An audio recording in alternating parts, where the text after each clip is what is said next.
Saving and sharing documents. Saving your Microsoft Word masterpiece is crucial. If you don't do so, all your hard work and effort will be lost. You don't want to spend hours preparing your document just to lose it in the end. Here's how you can save your document. Click on File and select Save to save your document.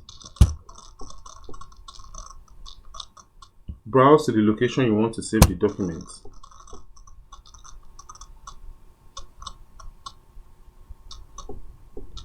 Choose the location you want to save your document. Give it a name.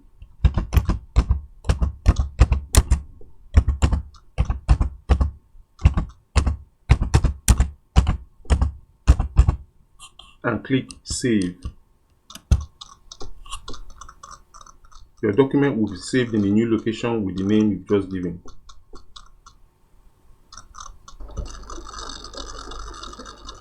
To share your document, click on File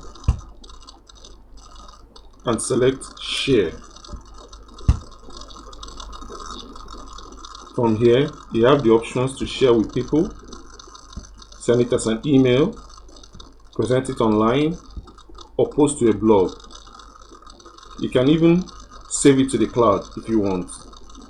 Watch sharing options make collaboration a breeze.